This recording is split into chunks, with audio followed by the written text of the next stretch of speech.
Yeah, sure. Just starting off then, it's Gill and Georgie from Tree of Hope, and we're here today on the autism seminar, talking about autism and the impact of COVID-19. Will there be any changes? And also just to hear from Charlotte from Supporting Paws to talk about how some of her work has benefited some of the families that we support at Tree of Hope. So really a bit of an information sharing session, this one, and any questions can be answered at the end. So I hand over to Tom from Gill Solicitors, who can just do a little bit of an introduction as to who he is and why he's both professionally and personally interested in the subject of autism. Thanks, Tom. Okay, and do you want me to, Gill, do you want me to go on with the sort of the note I prepared, or do you just want me to do the introduction? No, I think if you just introduce yourself and go on with the note you prepared, okay. That would be brilliant. Thank you.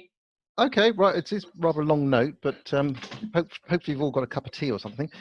Anyway, so good morning, everybody. Or if you're watching this on a recording in the afternoon or the evening, good evening.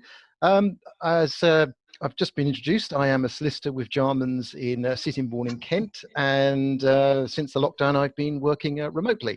So my area of work is specialising in civil disputes and employment law, and more recently helping other parents with children that have special educational needs and disabilities.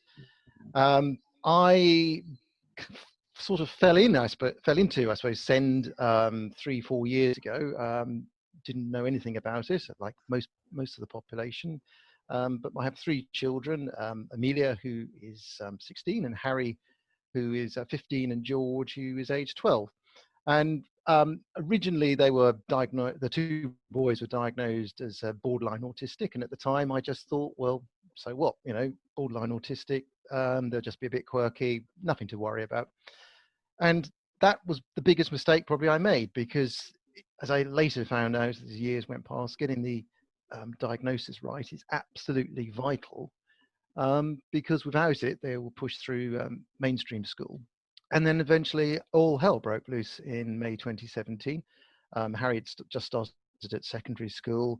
They didn't understand his autism, and he had a severe mental health breakdown, which he has not recovered from since. And he's been living a reclusive lifestyle and been out of education completely since May 2017. Also at the same time, George, through his anxiety, he has the dirty words that you're not allowed to mention in this country, a pathological demand avoidant profile of autism. And George is actually laughing in the background, but that's obviously rooted in anxiety. And he also, at the same time as Harry, was an emergency referral to CAMHS, and has by and large been out of education ever since. We then moved to Kent in May 2018, just to give ourselves a fresh start and the hope that things would get better, and also try and break the logjam for Harry and George. But unfortunately it didn't work, and it was a bit of a negative effect, because then it affected Millie and her schooling, and her anxieties came to a head, and then she hasn't been able to settle in a school since we moved. So she's been also out of education for 2 years. So between the 3 children, I think they've been out of education for about 8 years. Just one thing about this recording. Obviously, I can't give any specific advice today. I'm just giving a sort of general overview, and my thoughts, I suppose, more than anything, having been dealing with SEND for the past 3-4 years on a personal level, and also on a professional level. So anyone watching this who has a child with special educational needs, I just like to stress you remain a parent, and obviously you must love your child, because you wouldn't be attending or watching this recording. And obviously you've got concerns about your child, and you naturally want what's best for your child. But unfortunately, as any SEND parent will know, the SEND system is in total crisis, and that's not an understatement. It is absolutely dire. People say it's about money. I personally don't think it's got anything to do with money. I just think it's the way the system is run, inefficiency, incompetence, laziness, and blame the parent culture has come to the fore. Also, as a SEND parent, obviously I'm a lawyer, but no one is expecting you to know the law, the procedures inside out.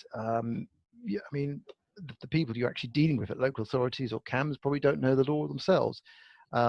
Just to give an example, the SEND Code of Practice runs to 292 pages, which you can find on the Gov UK website. and obviously the legislation is found in the Children and Families Act 2014. A lot of parents are very good at knowing the law, and I'm absolutely amazed at how good they are when you read bits on social media, that their knowledge is brilliant, and they can quite literally run rings around people that should know better at local authorities, for example. One thing I put in my note was, well, I mean, one of the problems with SEND is actually getting the diagnosis, which I sort of mentioned right at the beginning.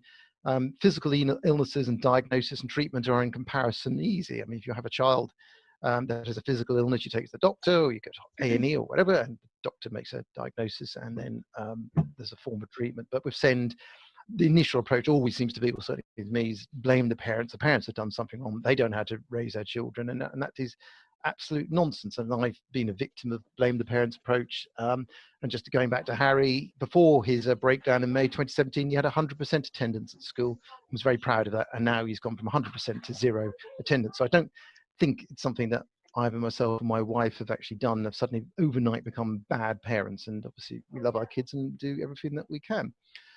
Another thing I notice about obviously dealing with SEND is, if you do get assessments, and obviously there's a long wait to get those assessments through CAMS, as we found, the experts don't even agree. You get so many different conflicting diagnoses without good reason, and then you find yourself fighting them because sometimes the local authority chooses the one which they think fits their story the best. So horrendous battles for parents, as well as having to look after your kids. You've got to try and keep a job, in many instances keep your relationship going together, and also they're dealing with a very powerful opponent in that local authorities or CAMS or whoever. One of the things I would stress also to any parent that is new to this world is evidence is crucial. And I don't mean necessarily expert evidence. I mean just keeping a daily note, and a lot of us, I know, just keep notes on your iPhone or whatever phone you have. Just a daily little short note of any instances or little events, just little milestones, just little things to describe behaviors or how your child has actually reacted that day to something or a set of circumstances, because it can be invaluable. So once it's on your phone or whatever, if you do have a CAMS appointment eventually, then you can just send it to the psychiatrist, print it off and say, look, here you go, or the psychologist, whatever. Just say, there's the note. These are my child's behaviors. Can you help? Another thing I put in my note is obviously you've got to be very careful who your friend is and who you trust. People will will say they will do this for you and that, but I find that looking back on things along the way, along the long journey that we've had, certain people that we thought were on our side turned out that they weren't. One other thing you've got, there's one of you, or maybe you and your partner, but you're up against agencies. There's hundreds of them, thousands of them. That can work greatly to your advantage. You know your child, you know what's happened. They get confused. They don't know left hand, right hand. So you can use that very much to your advantage. A lot of you will have educational health care plans for your child, and that's something that I didn't know anything about. I knew about statements, but obviously when they came under the Children and Families Act, they are themselves absolutely mind-blowing, complex. Even though I'm a lawyer, I don't understand why it's divided up in that so many there's so many different sections. I don't understand why it has to be so wordy. I mean, ideally, you just want a diagnosis and a clear plan what provision your child is going to make. But obviously, that is not always going to be the case. Another little key point, there are lots of advisors out there. You just do a Google search. Now, some of them would give the appearance of being solicitors, but not all are. A lot are actually legal consultants, and they're not regulated by the Solicitors Regulation Authority. So if you do have funds available for legal advice, just be really, really careful how you do spend your money. I'm not saying that legal consultants don't know what they're doing. A lot of them are very good, but just be slightly careful, because as a solicitor, we are very carefully regulated. I don't know, some of you may watching this not aware that you can apply for disability living allowance. That is based on, not on diagnosis, but the child's needs and then extra care and attention and the care that you have to give to that child because of his or her disability. So it's again, the process is, I think it's about 40 pages per application, and then generally if you're successful, they award it for 2 years, and then you've got to renew it And I say you renew lightly. You basically, when the 2 years up, you have to start where one.